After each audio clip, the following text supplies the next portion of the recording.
Howdy y'all, and welcome back to my Let's Play of EVE Online. Today we are going to continue our military career path with mission number 3.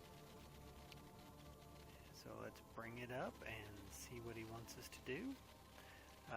Today we will be destroying some pirates and taking their secret documents, bringing them back and giving them to Renta. He will, when we accept the mission, he will give us 2 light electron blasters. When we successfully complete the mission, he'll give us 1 propulsion jamming skill book, and if we do it in 2 hours 40 minutes, he'll give us 124,000 ISK. The propulsion jamming skill book is good if you're going to engage in electronic warfare. It is one of those skills that will help you to use webifiers and other items that you can use to slow down and ensnare other ships. If we click on the show info and we click on the tab that shows required for, you'll see that this skill is required for scramblers, webifiers, disruptors, and all types of electronic warfare equipment. Since I won't be primarily running a ship that's going to be doing a lot of electronic warfare, the skill book isn't going to be that important to us. We will take the first level of this skill because later on we're going to need that to complete a couple of the missions in this career path, but we're not going to take it all the way up to 3, 4, 5. At least not anytime soon. Also, another point, he's going to give us 2 electron blasters when we click this accept button, which I'll do now. And close this. Those will show up here in our item hanger. See? Light electrons, he gave us 2 more. However, we're not going to be using these. These are the short-range guns that we were looking for last time. So we're just going to repackage these, stack them up. Because while we were gone, I went to Jeddah and I bought us some 75mm carbide guns. These are going to give us the range that we're looking for to stay a safe distance from most of the NPC pirates that we're going to be shooting, and we're even going to replace our 75mm Gatling rail with these guns. So what I'll do is we'll go here and we will go to unfit the entire module so that it unfits everything and sends it into our item hanger. We will then take our carbide guns and start tossing them onto our ship here. And then we will take our antimatter charges and load up our guns. Like this.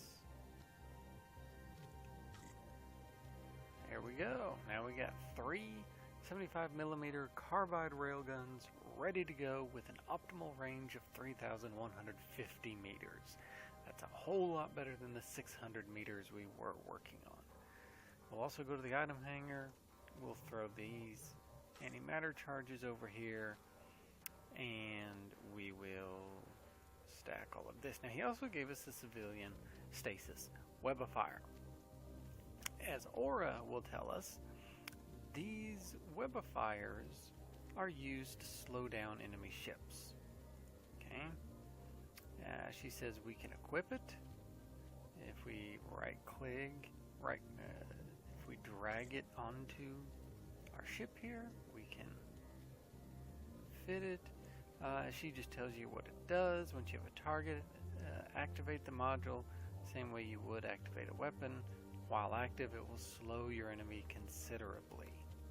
It's only effective within 10 kilometers or 1,000 meters, so you'd have to get really close, a lot closer than we want to get, really.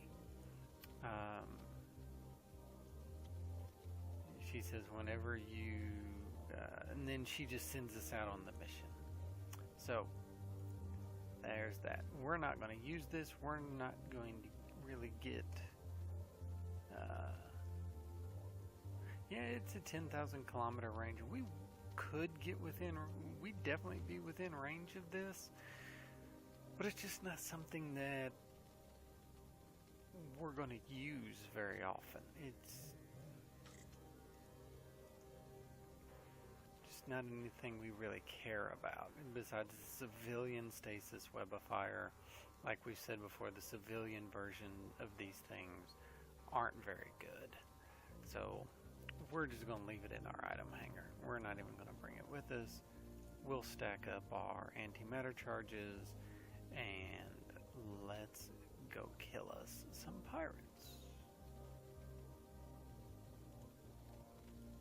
So we'll undock and away we go.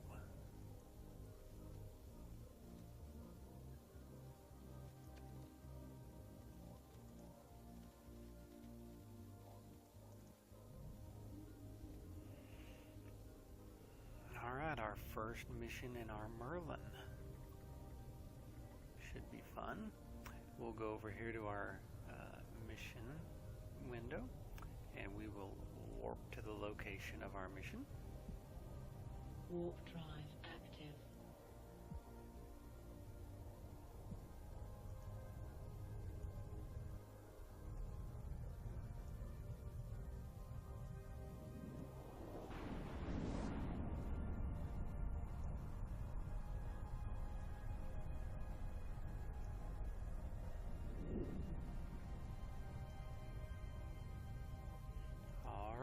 Here we are. We have quite a few enemies this time, ranging from 18 kilometers to 99 kilometers away. This Tahamar, this is a named pirate, so we will probably leave him till last. So let's go ahead and start getting some of these guys targeted, and we will go ahead and start orbiting them at a distance of 3,000 meters. Since our optimal range is 3,150. So, let's see if we can also get this guy. Can we do 3 on the Nope, we only do 2 right now. Until we train targeting. Which we'll do here. Alright, let's get him started. Let's go ahead and get some fire on him. We're within range, but it's not optimal range. First one, here's our second one, he's down. So now let's target him, let's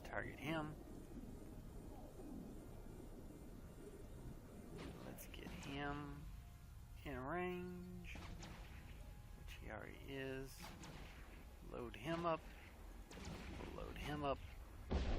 they go pretty fast now. You don't have to get very close to them. You can start shooting from a good distance off. You can really put the firepower to these guys pretty quick and not take much damage in return as you stay a fairly safe distance away from them.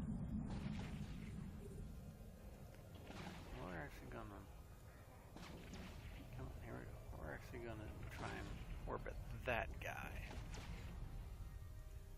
One on him. We'll put a second one on him because we don't seem to be doing a whole lot of damage to him. There we go. That's better. That's what we're talking about. Alright. Look around for some wrecks that have some loot in them. Here's one. So we'll swing them back around. Pick up whatever's in that wreck. Then we did drop the cargo container, which is good. So let's check and make sure that we've done everything we need to do so far. I mean, we still need to pick up the secret documents, but yes, we've gone to the location. Okay, we're going to be doing good. Okay, just metal scraps on him. Yeah, there's another one right here. Let's go find out what's in this.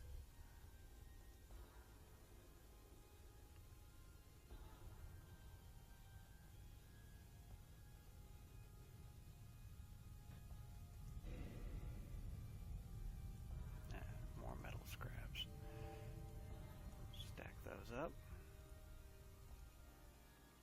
Now, let's go open this cargo container and get those documents.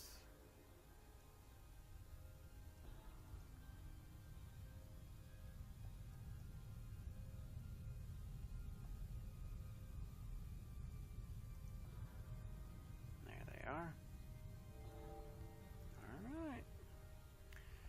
Now, if we check our mission window, read the details, we should see that, yep, scroll down, we have them. Now we need to drop them off, which is just back at the State War Academy. We can either right click and dock there, or since we're in the system, we're in the correct system, we can right click and dock like that. Warp drive active.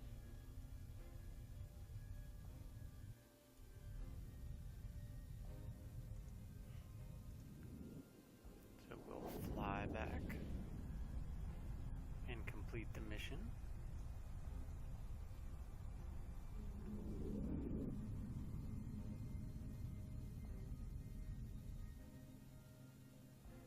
Docking permission requested.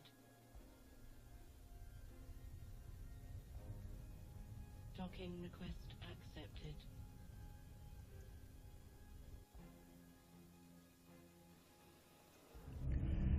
And as we go down these career missions, the missions are probably going to get shorter and shorter as we go, so I will probably be lumping multiple missions into one video, simply because there's less explaining as we go along. I will have already explained things, and we'll just be knocking out missions. Once I've explained the basics, you can get through these missions very quickly. Once you know the basics of how to do them.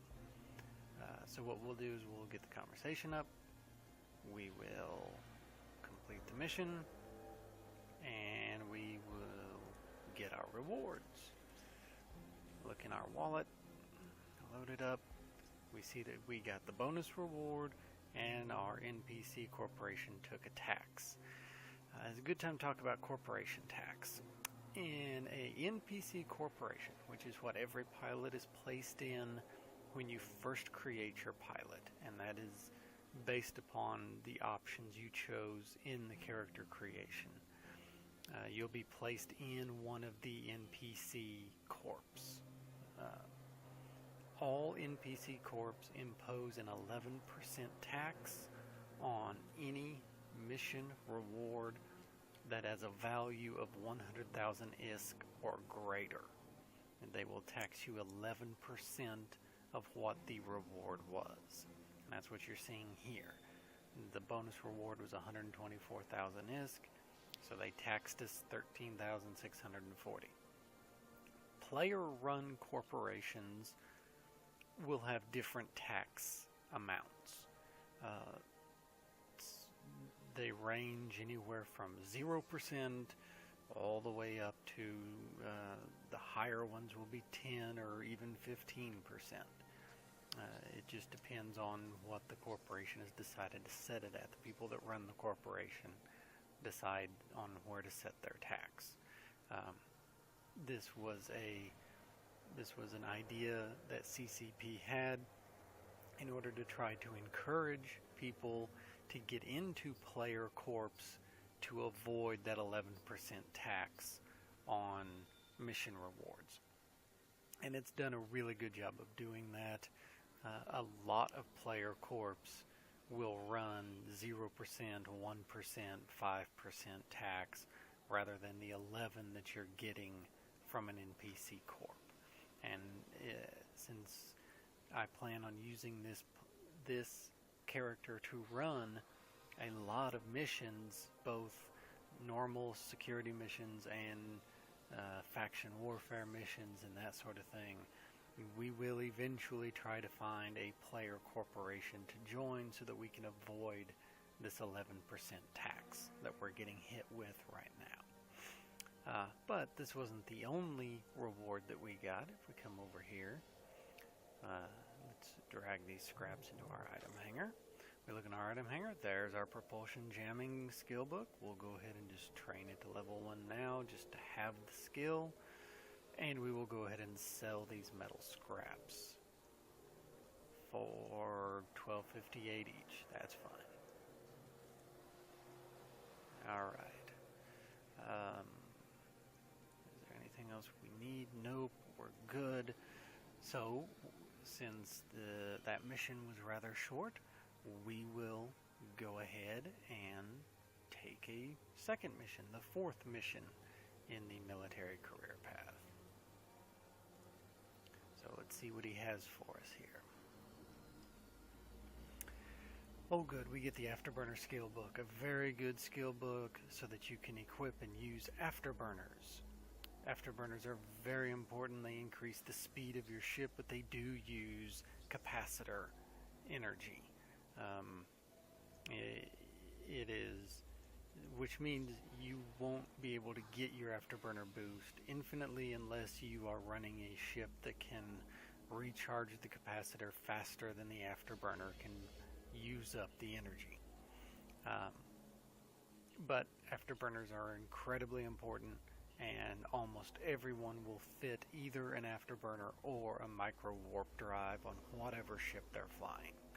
So this will be these are two very good mission rewards. The first one, the Afterburner skill book, we'll get right away, and we will start learning that skill immediately. We'll actually replace the propulsion jamming skill we've got training now for this, so that when we complete the mission, we will be able to fit that afterburner immediately onto our Merlin.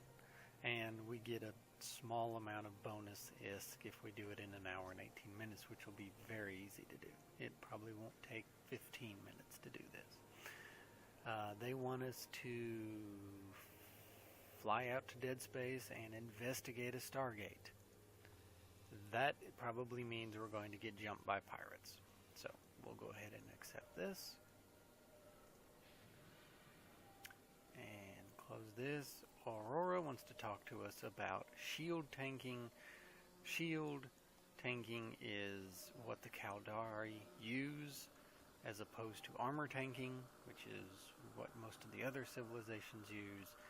It is just a way of healing the damage your ship takes, whether you heal the shield damage it takes or whether you heal the armor damage that it takes.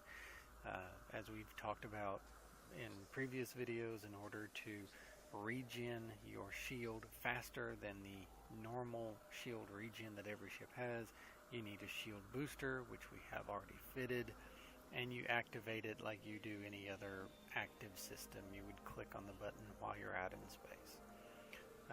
And like we said, it uses up capacitor energy. So we'll just click through that, and we are ready to undock and go in search of this defunct Stargate.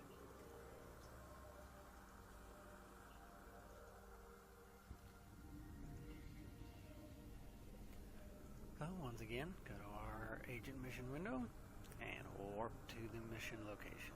Warp drive active. That's down here on the other side of the space station.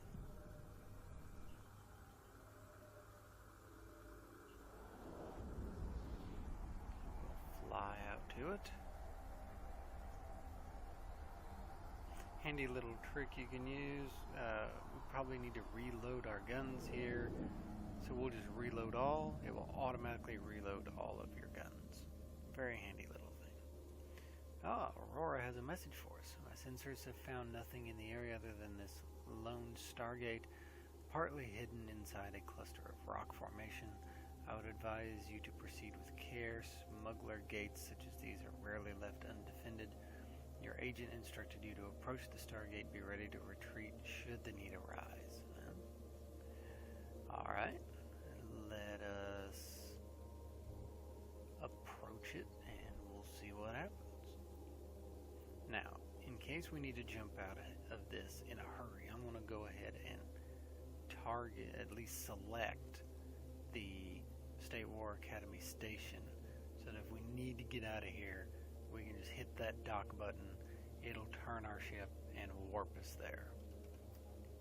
But so far, it seems like everything's okay. have a check mark yet, so we didn't get close enough. We're probably going to hit this thing if we keep going like this. No, we're just going to fly right through it. That's fine. Going to fly into the middle of it. There we go. There's our check mark. Alright, well, not much there. Let's just turn the ship around.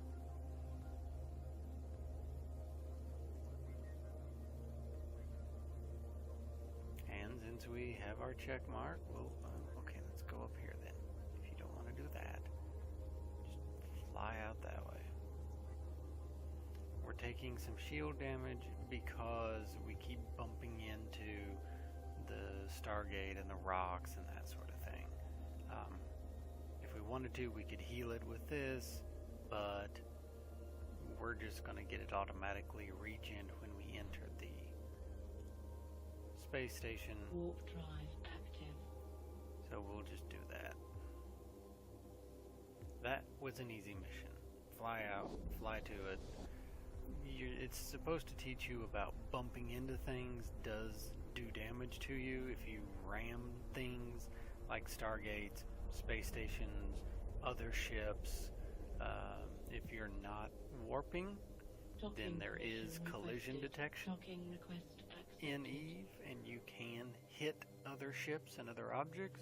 It does cause minor damage to your ship, but it's not really anything important. Usually people use bumping in order to keep someone from warping away, because you have to realign every time you get bumped before you can warp, and it's a method they will use until they get your warp drive pointed, is the EVE term. They point your warp drive so that you can't use it, but while that process is taking place, they will continually bump your ship so that it continually has to realign and it doesn't jump into warp because it never gets lined up properly. And in the meantime, they're shooting you and trying to blow up your ship. So we'll go ahead and we'll complete this fourth mission. We did it very quickly, so we'll get the bonus ISK, and there we go. We now have afterburners and a skill book. So we will go ahead and train to level 1 right now. That will take 8 minutes to do, and Aurora is going to tell us about afterburners, which we've already discussed, and how to equip them. We know how to equip things. They work like anything else. You get out in space, you activate them, they make your ship go faster. And she also mentions the micro warp drives. Those are more often used than afterburners because they give a bigger boost to speed, and they're a small. They don't make your ship as big a target as an afterburner does. An afterburner increases the signature of your ship, makes you easier to target. Micro warp drive does not increase that target signature as greatly as an afterburner does. Keeps your ship a little harder to lock on to. So a lot of people will use the micro warp drives. And that is the end of mission number 4. When we come back, we will continue the military career, and we will start with mission 5, and we will fit our afterburner onto our ship, and we will continue from there. But until then, I am Sunder, and I'll see you